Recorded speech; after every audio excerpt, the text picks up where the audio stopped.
Dios les bendiga. Soy el pastor Gilberto Gutiérrez de la Iglesia Bautista Oreb de México DF. Me da mucho gusto saludarlos en este 2 de enero del año 2021, segundo día de este nuevo año que iniciamos ayer. Navidemia. Esta es nuestra serie. Estamos en el devoción número 34. Que todo el mundo se contagie del amor de Dios. La Navidad, una razón para vivir a plenitud, hemos dicho, y hemos leído Lucas 2:40 que dice: y el niño crecía y se fortalecía y se llenaba de sabiduría y la gracia de Dios será sobre él.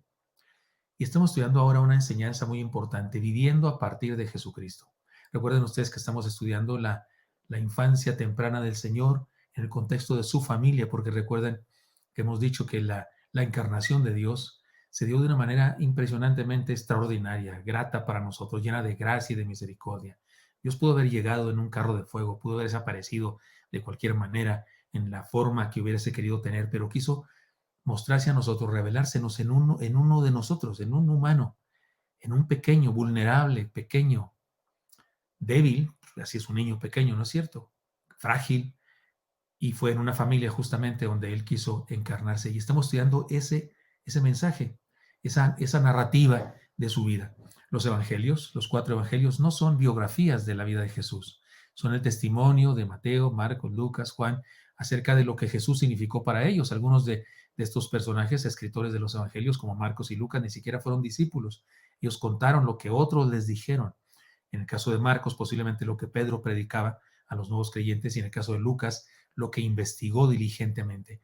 Y es este testimonio el que tenemos, y por eso Lucas, dijimos ayer, muy seguramente al investigar se topó con María en alguna ocasión y la entrevistó para contarnos las cosas que ella experimentó junto con José en relación al nacimiento de Jesús.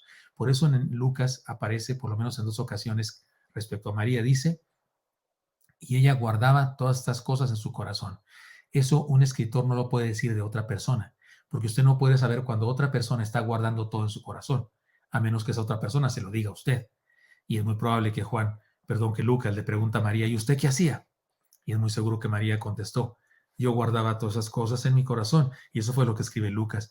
Por eso estamos aquí ante el testimonio de las personas que vivieron ese momento de la encarnación de Dios y su y su temprana infancia. Y me parece que ustedes y yo entonces podemos comprender mejor lo que significó para ellos en su momento y lo que significa también para nosotros. Como hemos dicho, debió ser maravilloso ver crecer al Señor todos los días.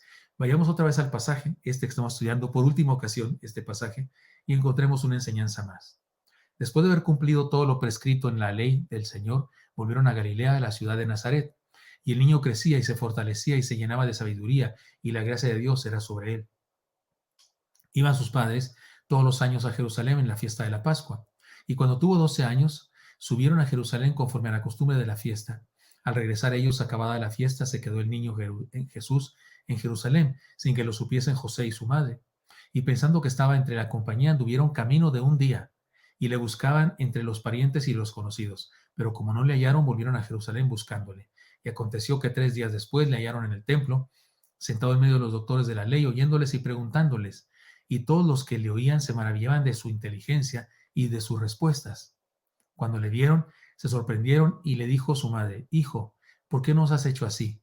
He aquí tu padre y yo te hemos buscado con angustia. Entonces él les dijo: ¿por qué me buscabais? ¿No sabíais que en los negocios de mi padre me es necesario estar? Mas ellos no entendieron las palabras que les habló. Descendió con ellos y volvió a Nazaret, y estaba sujeto a ellos, y su madre guardaba todas estas cosas en su corazón. Y Jesús crecía en sabiduría y en estatura y en gracia para con Dios y los hombres. Amén. Esto es el texto que hemos estado leyendo una vez más.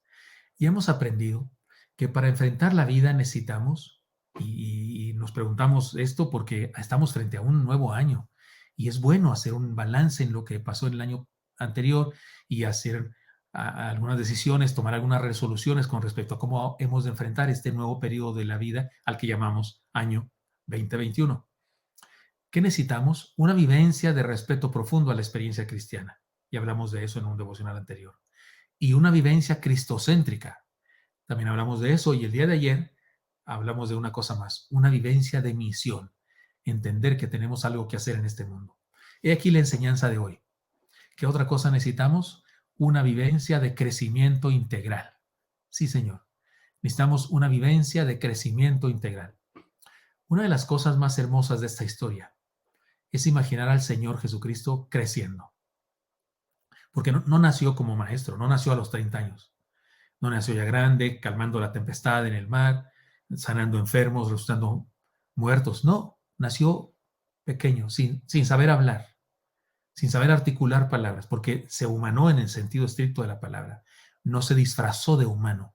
No se metió solamente dentro de un cuerpo humano siendo él mismo con pensamientos perfectos. No, se humanó literalmente. Eso es difícil de comprender para nosotros. Nos resulta complicado entender eso en nuestra mente, pero eso es lo que dice la palabra. Se despojó de sí mismo y se humilló haciéndose un hombre, tal, con sed, con hambre, con frío, etcétera, etcétera.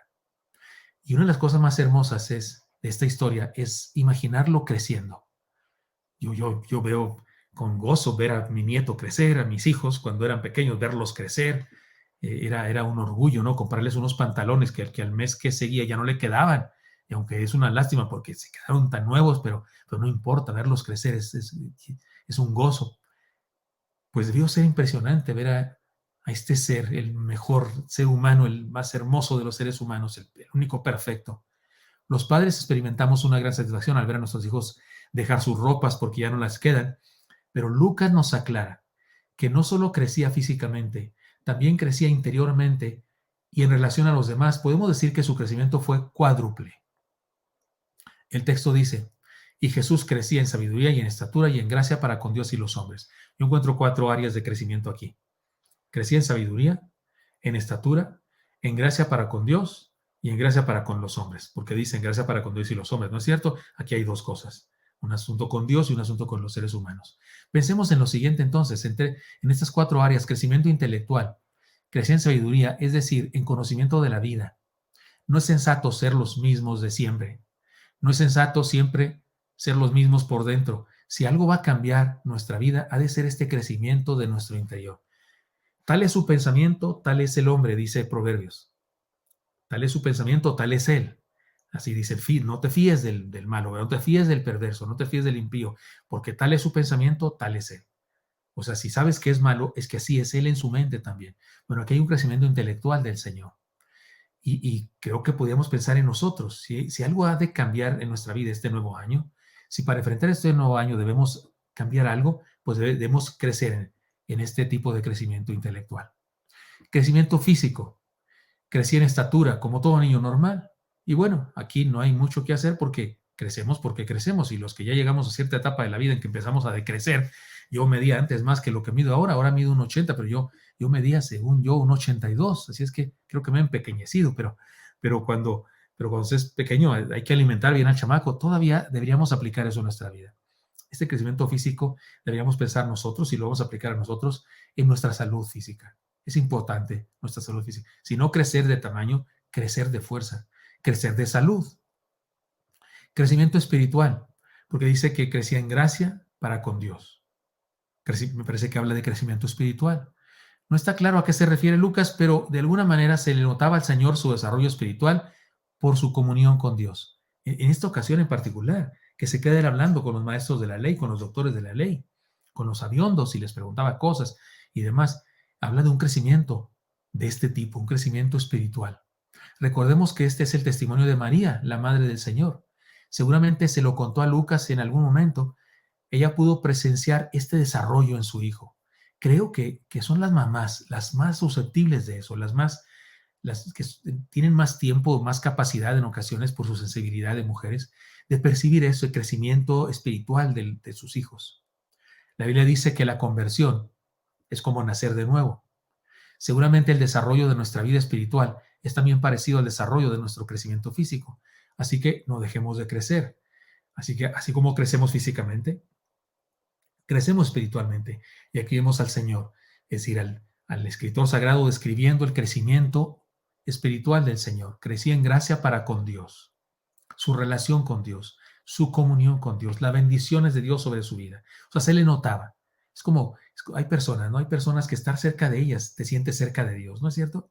Y hay gente que estando cerca de ellas te sientes cerca del infierno, ¿no? Porque hay gente que está cerca de ellos y estás triste, estás atribulado porque no hacen otra cosa que pensar en amarguras y en tristeza. Su visión catastrofista de la vida te apachurra, pero hay personas que estás junto a ellas y te sientes en el cielo. Bueno, esta gracia para con Dios, este es un crecimiento espiritual, pero también un crecimiento social, porque dice que también crecía en gracia para con los hombres. Está claro que el Señor impactaba positivamente a las personas que le rodeaban. No hay razón para vivir como ermitaños, ni razón para tener malas relaciones con el mundo solo porque somos cristianos. Hay gente que presume de eso, no, es que tengo problemas con el mundo, en mi trabajo tengo problemas por ser cristiano. Es probable que sí, hay gente que tiene problemas por su fe, pero hay gente que no tiene problemas por ser cristiano, hay gente que tiene problemas por mala onda, por ser malos, por ser holgazanes en su trabajo, por ser irresponsables, por no ser buenos compañeros. Entonces, distingamos lo que significa tener problemas por la fe y tener problemas por nuestra personalidad. El cristiano que se desarrolla y crece incluso en su relación con los que le rodean.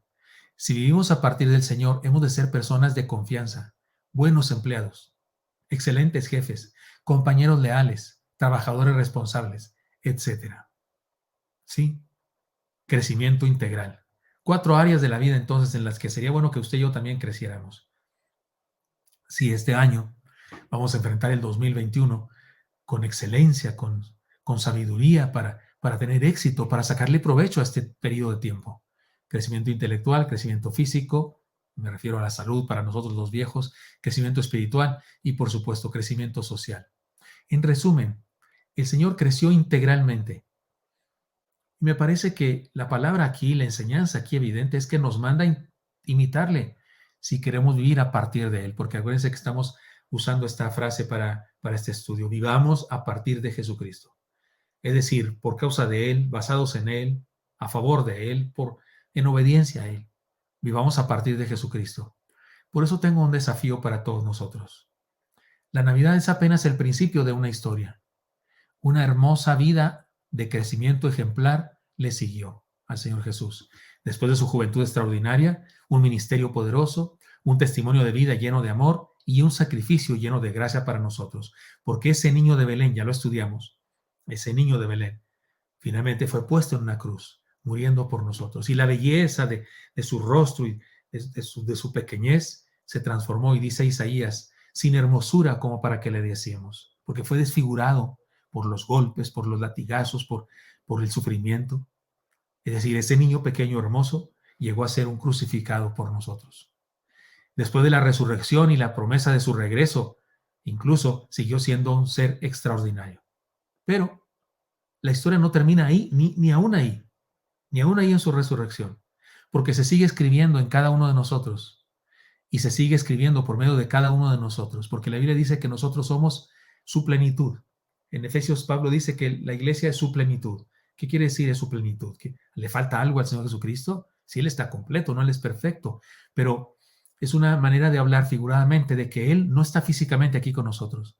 Entonces, ¿cómo se va a manifestar físicamente? ¿Qué lo complementa en la tierra? ¿Cómo va a ser para tocar los enfermos como los tocaba cuando estaba encarnado? ¿Qué va a hacer para hablarle a las personas necesitadas, como lo hacía en la sinagoga y en los desiertos y donde quiera, en el monte, cuando predicaba? ¿Cómo le va a hacer para hablar a las personas si Él físicamente no está con nosotros? Bueno, sí está físicamente con nosotros. ¿Cómo? Su iglesia. Su iglesia es su cuerpo. ¿No decimos eso? ¿No dice eso la Biblia, que la iglesia es su cuerpo? Por eso dice que la iglesia es su complemento. Él sigue estando presente entre nosotros. Así es que su encarnación, por así decirlo, en un sentido metafórico, no ha terminado. Sigue aquí, sigue encarnado en nosotros, que somos su cuerpo y somos sus manos, somos sus labios con los que habla y somos aquellos que utiliza para llevar el mensaje a otras personas. Así es que esta historia se sigue escribiendo. El día de hoy, como todos los días, ustedes y yo podemos escoger la forma y las bases para nuestra vida. Si esto va a ser una realidad, esto que estoy diciendo de que Él sigue aquí en la tierra, en su iglesia, que es su cuerpo, usted y yo necesitamos escoger la forma y las bases para nuestra vida.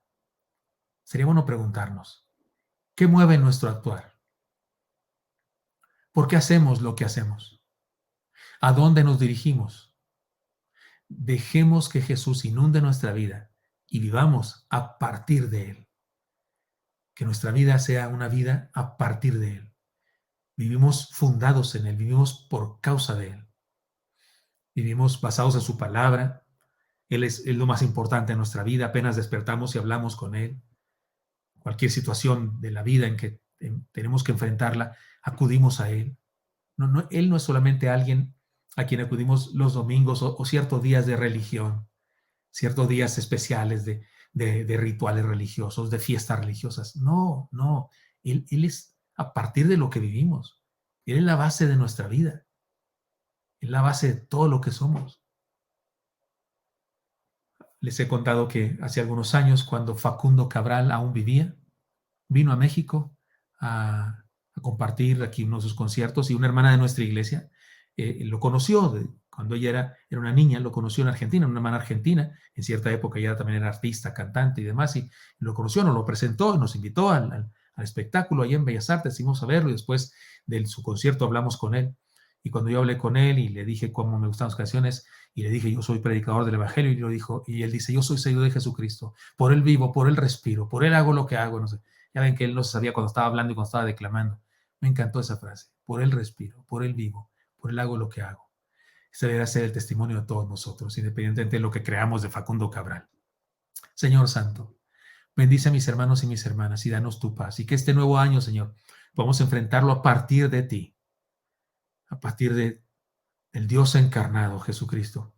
Y Señor, bendice a mis hermanos enfermos, sánalos, por favor, y bendice a los atribulados, a los ansiosos, a los deprimidos. Los pongo en sus manos a cada uno. En Cristo Jesús. Amén. Espero que esto sea útil para usted y me encantaría encontrar el día de mañana. Y disculpe que hoy tomé más tiempo de siempre. Hasta pronto. Feliz año a todos. Dios les bendiga mucho. Éxito rotundo en este año. Vivamos a partir de Jesucristo y lo lograremos.